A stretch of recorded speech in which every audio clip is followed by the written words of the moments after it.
Muy buenos días a todos y a todas. Voy a informar del principal acuerdo, que es breve y del que luego haremos una nota de prensa más específica que hemos tomado en la Junta de Gobierno, y a continuación le voy a pasar la palabra a Marta Higueras para que explique el comienzo del plan contra la pobreza energética, que el Ayuntamiento lleva ya trabajando unos meses, pero que podemos darle hoy salida. El primer acuerdo al que hacía referencia es que vamos a publicar por primera vez en este Ayuntamiento, y de hecho de forma muy innovadora y muy novedosa también en relación con lo que sucede en el resto del Estado, las agendas de los titulares de los órganos directivos y también del personal eventual del gabinete. Como ya hemos hecho con las agendas de los concejales y de los cargos electos, vamos a ampliar también esta política de transparencia de las agendas y de las reuniones que tienen los cargos directivos y el personal eventual del Ayuntamiento de Madrid. Como digo, luego pasaremos una nota específica de prensa especificándolo y detallándolo, pero bueno, para que tengáis la información ya de primera mano. Ya le paso la palabra a Marta Higueras para que explique este plan de pobreza energética y luego pasamos a la ronda de preguntas. Muy bien, pues buenos días. Hoy lo que querría explicarles son las actuaciones que ya hemos llevado a cabo y las que vamos a desarrollar a partir de ahora en relación con ese tema de la pobreza energética. Como todos ustedes saben, una de las principales líneas de actuación de este Gobierno municipal es la lucha contra la pobreza energética, es decir, contra el corte del suministro de agua, luz y electricidad en aquellos hogares vulnerables. Hay una ley, la Ley 24/2013, 26 de diciembre, del sector eléctrico, que regula el bono social. Es exactamente el artículo 45 de esta ley. En este artículo 45 se establecen los requisitos para acceder al bono social.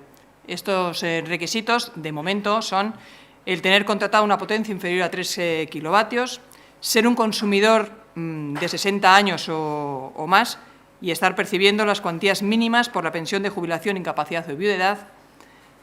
Otro de los requisitos puede ser familia numerosa, eso también da derecho a acceder al bono social, o el tener a todos los miembros de la unidad familiar en situación de desempleo.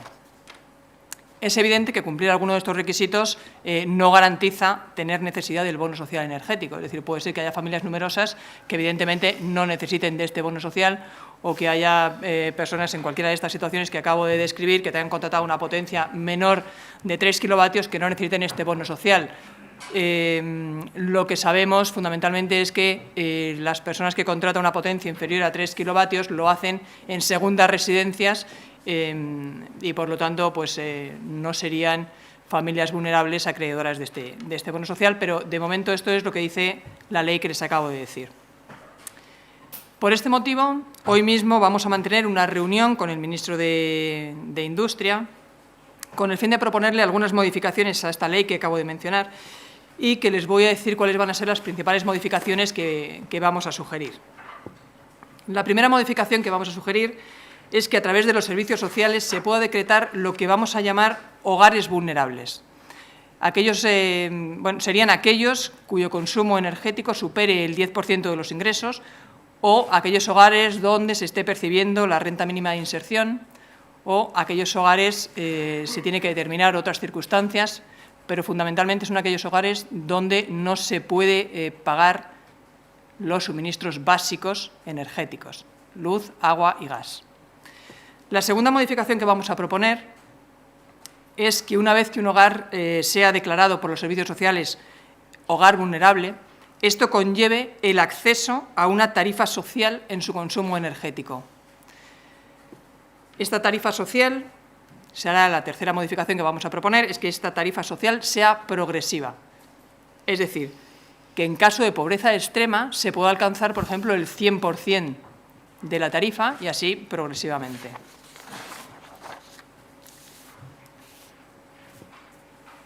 La cuarta modificación que vamos a proponer de esta ley es que se articule un plan de asesoramiento sobre reducción en los costes de las facturas de luz, gas y agua, con medidas destinadas a promover el cambio en los hábitos de consumo. Bueno, para llevar a cabo todas estas medidas es evidente que la financiación de esta tarifa social energética podría ir con cargo al fondo de contingencia de los presupuestos, o se podrían buscar vías de financiación alternativas a través de la reestructuración de los bonos sociales ya existentes. Bueno, quiero aprovechar para decir que estamos encantados de que la presidenta de la Comunidad de Madrid, la señora Cifuentes, haya mostrado su preocupación en este tema y haya propuesto al ministro, pues, efectivamente, la creación de este fondo solidario para hacer frente al pago de estas tarifas energéticas, pero nosotros entendemos que hay que complementar ese fondo con estas otras medidas que les acabo de comentar. No obstante, mientras que estas medidas llegan, porque ya les digo que esto es una modificación de la ley y, por lo tanto, tiene un recorrido, mientras que esto llega, hemos mantenido unas reuniones importantes con compañías suministradoras de agua, luz y gas y les hemos propuesto la firma de unos convenios mediante los cuales el Ayuntamiento se puede hacer cargo, siempre que, ya le digo, las familias sean familias vulnerables, se podría hacer cargo de los impagos hasta un máximo de 2 facturas por suministro, a fin de que la compañía eléctrica no proceda al corte del suministro y, además, a partir de ese momento, las compañías lo que harían sería aplicar el bono social. Estamos ahora mismo en conversaciones porque el bono social, como ustedes saben y se nos lo cuento, lo que significa es que se aplica un 25% de reducción en las facturas. Nosotros lo que estamos proponiendo es que, a cargo de la responsabilidad social corporativa de estas empresas, lo que se aplique no sea el 25%, sino el 50% de reducción en las facturas de estas familias vulnerables. Todas estas medidas que les acabo de decir son medidas que encajan en el eje programático de combatir la desigualdad y la pobreza energética, que, como ya les he dicho, es uno de los objetivos de este Gobierno. Si quieren preguntar algo.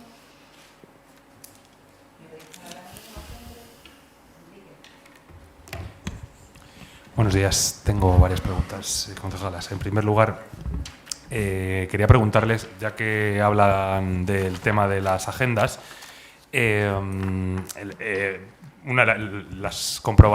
últimas comprobaciones que he hecho de las agendas de todos los concejales del Gobierno, lo que marcan es que apenas 2 concejales ponen su agenda a futuro.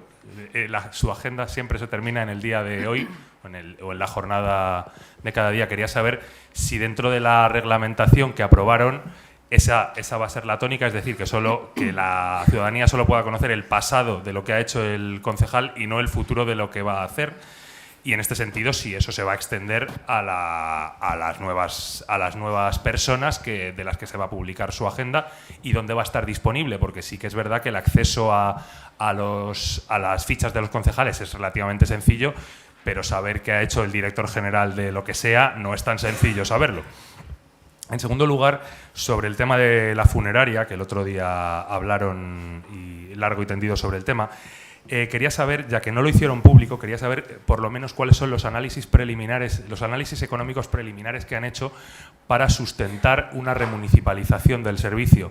Quería saber si tienen una cuantificación de qué es lo que va a suponer para las arcas municipales, si va a haber beneficios, si no va a haber beneficios. Entiendo que habrán hecho ese estudio y que no estarán esperando a hacerlo al momento en el que presenten la empresa. En tercer lugar, el otro día en Madrid Diario publicamos que el abandono del Arco de la Victoria en Moncloa y la pretensión de la Universidad Complutense y del Consorcio Regional de Transportes de cederle este espacio al Ayuntamiento de Madrid. Quería saber si dentro de su plan, de ese estudio de plan de memoria histórica que todavía, recalco, están estudiando, están estudiando hacerse con ese espacio y recuperarlo y gestionarlo desde el Ayuntamiento. En último lugar, ya que el señor Barbero ayer habló de temas de la Cañada Real y de planes de choque para solucionar problemas, y en este caso la señora Higueras también nos puede ayudar dando más información. El día 14 de septiembre hubo una visita por parte de la alcaldesa, del concejal Barbero, de la concejala Higueras y de la concejala Sabanés a la Cañada Real. Quería saber qué vieron, qué situaciones vieron como fundamentales para actuar en este plan de choque que dijo el señor Barbero ayer en el Pleno. Gracias. Sí, que queda. Vale, venga, pues entonces empiezo yo. En relación con las agendas, bueno, el objetivo de la publicación de las agendas es contar de forma transparente cuál es el trabajo de los concejales y ahora también de los cargos directivos, y por lo tanto entendemos que en la medida de lo que la ciudadanía demanda es transparencia, lo importante es ir contando de forma actualizada qué es lo que se ha hecho y además teniendo en cuenta que hay criterios de seguridad y de intimidad de las personas con las que nos reunimos, pues creemos que el criterio adecuado es el de publicar de forma regular a partir del día siguiente. Y en relación con la segunda parte de la pregunta, que era cómo se van a publicar las agendas de los directores generales y de los cargos directivos, estamos habilitando el nuevo formato que va a haber en la web, que de hecho cambiará también el formato actual con el que se publican las agendas de los concejales. Va a haber un formato nuevo que será accesible, muy accesible en la página web, tanto para los concejales como para los cargos directivos. En relación con la cuantificación, la memoria económica, digamos, de la funeraria, lo presentará el concejal Carlos Sánchez Mato, el delegado de Hacienda, el lunes en la comisión preparatoria del Pleno. Ahí es donde presentará el análisis económico tanto del pasado como del futuro de la funeraria. Y en relación con la tercera pregunta, no tenemos constancia de ello, como bien has señalado, y nosotros explicamos al principio, ese proceso de análisis de los nombres de las calles de Madrid es un proceso que queríamos hacer de una forma muy rigurosa y muy participada, por eso se está alargando en el tiempo, pero se está haciendo y lo incluiremos, pero no hay ninguna novedad al respecto sobre el tema. Respondiéndote a lo que has preguntado sobre Cañada Real, efectivamente estuvimos viendo lo que hay. Es decir, nos paseamos toda la Cañada Real, vimos que efectivamente hay, bueno, aparte de que los viales están prácticamente en algunas zonas impracticables, pues vimos que hay zonas en las que están conviviendo unas infraviviendas o unas chabolas con viviendas que, bueno, que están bien, aparentemente, desde luego, desde fuera. Y luego llegamos hasta una zona, voy a decir, bastante difícil, donde todos son infraviviendas. Sí nos sorprendió ver la inmensa cantidad de niños que había por ahí jugando en esas calles, en esos charcos que estaban, la verdad nos pareció bastante insalubres y había por ahí muchos niños. Bueno, lo que queríamos era hacernos una visión un poco más cercana de qué es lo que hay en la Cañada Real. Ya te digo, una visión por fuera. No estamos entrando en las personas que viven allí, simplemente una visión del panorama. De esa visita se van a tomar algunas medidas urgentes. La primera medida urgente que se va a tomar va a ser, vamos a intentar pavimentar, por lo menos de cara a este invierno, pavimentar con una solución de emergencia. No es una pavimentación consolidada, sino una pavimentación de emergencia. Todas las vías por las que muchos niños tienen que llegar a coger el autobús para ir al colegio. Había unos grandes charcos, muchísimos agujeros, todo eso se pone en invierno, según nos han contado, lleno de barro y hay muchos menores que tienen que atravesar 1 kilómetro, por ejemplo, para ir a coger el autobús. Entonces, vamos a intentar facilitarles por lo menos ese tránsito al autobús de colegio. También vimos, y la verdad es que a mí me sorprendía ver cómo había algunas personas que estaban en silla de ruedas y yo la verdad es que no entendía muy bien cómo conseguían pasar por aquellas zonas tan complicadas, ¿no? Entonces vamos a tratar, ya digo, de favorecer por lo menos ese tránsito, ¿no? Tanto de personas en silla de ruedas como de los niños para que puedan ir a coger el autobús y volver a sus casas este invierno sin esos problemas.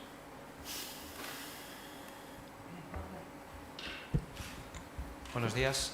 Mi primera pregunta va dirigida a Marta Higueras sobre la pobreza energética. Quería saber si ha cuantificado cuántas personas hay en la capital que están padeciendo esta pobreza energética y de qué presupuesto contamos para atender esta demanda que se pueda generar. Y la siguiente pregunta es para Rita Maestre. La última noticia publicada en la web versión original es del 7 de agosto. No sé si significa esto que el Ayuntamiento está de acuerdo con todas las noticias que desde entonces hemos contado y publicado en los medios de comunicación, a pesar de que ayer el concejal Sánchez Mato señalara a varios medios de comunicación como Libertad Digital. No sé si comparte usted con Sánchez Mato esas críticas. Gracias. Vale. En cuanto a la cuantificación de la pobreza energética, tenemos un problema desde los servicios sociales y es el siguiente. Nosotros solo conocemos esas situaciones de las personas que se acercan al servicio social a indicarnos que no pueden pagar los recibos. Lo que sí te puedo dar son los datos que a nosotros nos constan, que ya te digo que no es la magnitud total del problema porque no la conocemos. Conocemos los datos que están registrados en nuestras bases de datos. Os puedo decir que en el año 2014, 1.141 hogares solicitaron ayuda para pagar los suministros básicos. Esto está cuantificado en 277.854,25 euros.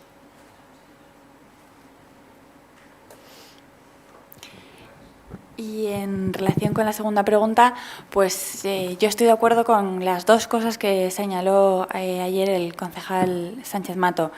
La primera, su defensa férrea, y si estabais en el acto, creo que fuisteis conscientes de la libertad de expresión y de la capacidad y el rol de los medios de comunicación en la formación de la opinión pública. Y la segunda, la obviedad de que los medios de comunicación tienen líneas editoriales y que es bueno saberlo y no hay ningún problema en ponerlo de manifiesto. Eso fue lo que señaló el concejal. Eso es, creo, una novedad para todo el equipo de gobierno y en ese sentido sí estamos de acuerdo con que la libertad de expresión y el papel de los medios de comunicación es fundamental y con que los medios de comunicación tienen líneas editoriales que son diferentes y que a veces pueden estar en contra de lo que hace este equipo de gobierno o cualquier otro, y eso es el funcionamiento normal en un sistema democrático en el que cada uno tiene la capacidad y el derecho y la legitimidad para expresarse libremente.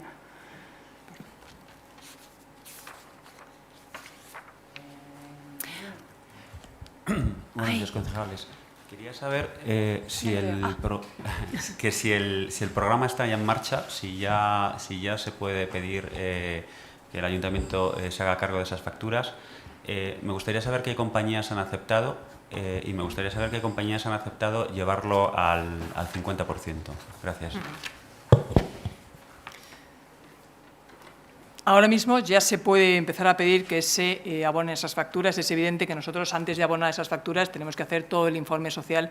Ya os digo, no vamos a pagar las facturas de suministro eléctrico a todas las personas, vamos a pagar solo esas facturas en los hogares que son realmente vulnerables y que efectivamente no pueden hacer frente al pago de estas facturas.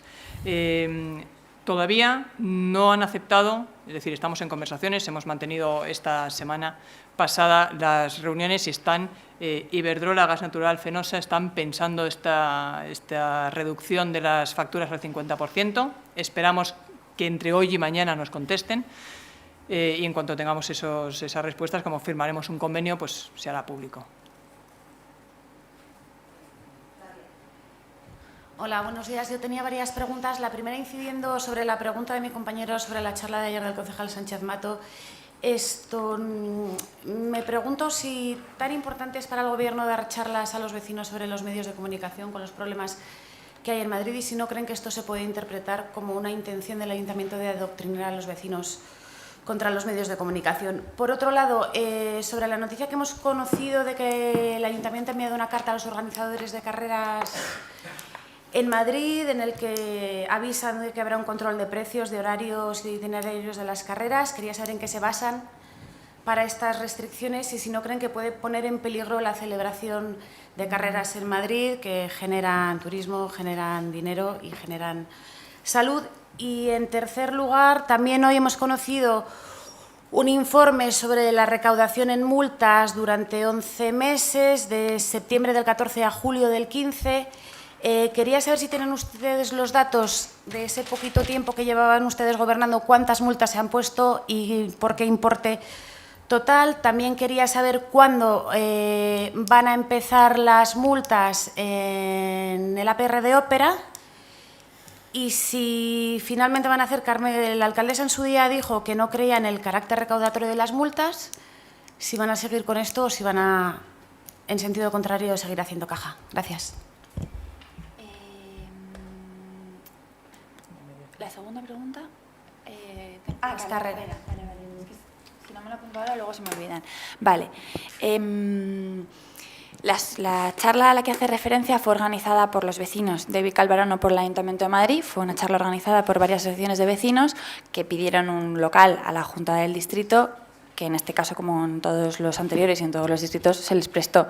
Y en ese sentido es una iniciativa que no proviene en ningún caso del Ayuntamiento, sino de las asociaciones de vecinos que piden la presencia de un concejal y que la obtienen, porque entendemos que ese diálogo directo con la ciudadanía es algo positivo para la vida democrática en los distritos de Madrid.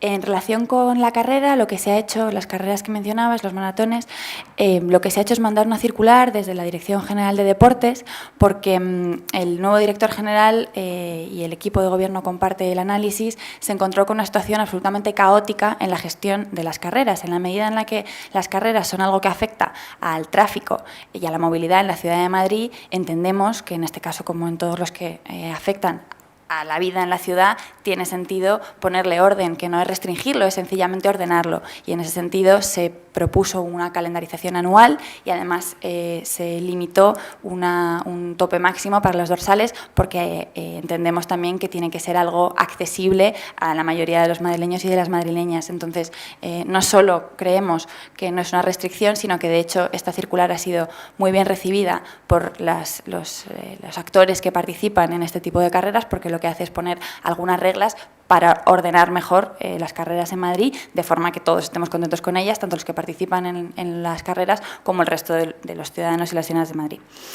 En relación con las multas, no tenemos un informe específico de los meses en los que llevamos. Justo hoy en la Junta de Gobierno hemos estado hablando del estado, digamos, de la recaudación, sobre la que queremos hacer cambios en un futuro. Efectivamente, la voluntad de este equipo es acabar con un cierto enfoque recaudatorio de las multas, lo cual no significa acabar con las multas, pero sí buscar, como muy bien ha explicado la alcaldesa muchas veces, buscar mecanismos que no solo castiguen, sino que incentiven el cambio de conductas, ¿no? Y en ese sentido a veces las multas no parecen transformar las conductas, sino solo tener una voluntad recaudatoria. Bueno, queremos acabar con eso, queremos modificarlo, lo cual no significa acabar con las multas, pero sí pensarlas, darles una vuelta. Hola, buenos días. Quería saber si ha habido algún contacto informal con el ministro Soria para saber si hay voluntad política de hacer cambios en la ley del sector energético. Si es así y hay voluntad de hacer cambios, si daría tiempo a hacerlos antes de las elecciones generales. Y en el caso de que las empresas suministradoras no acepten lo del 50% del bono social, si el ayuntamiento tendría capacidad para poder seguir asumiendo el pago de las facturas de los hogares vulnerables. Gracias.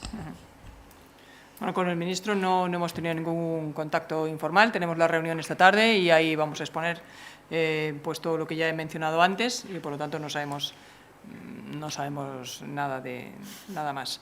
En cuanto a si el ayuntamiento se puede hacer cargo, desde luego nos queremos hacer cargo. Es decir, si las compañías solo aceptan el 25% de reducción, nosotros nos haremos cargo de ese montante que las familias no puedan pagar. Es decir, lo que no podemos consentir es que haya familias que este invierno no tengan acceso al agua caliente, no tengan acceso a la luz, como ha venido sucediendo anteriormente. Entonces, desde luego, nuestra voluntad es hacernos cargo de esas facturas.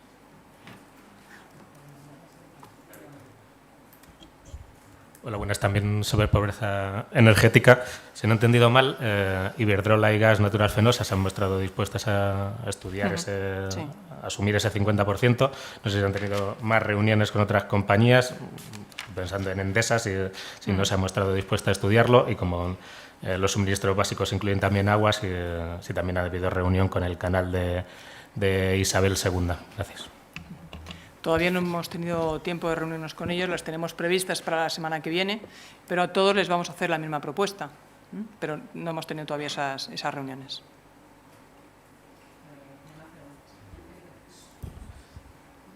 Una pregunta que es quizás también más una reflexión de contenido político. Cuando se suscitó el asunto de la malnutrición, hubo, iba a decir, un conato de conflicto político entre la comunidad y el ayuntamiento.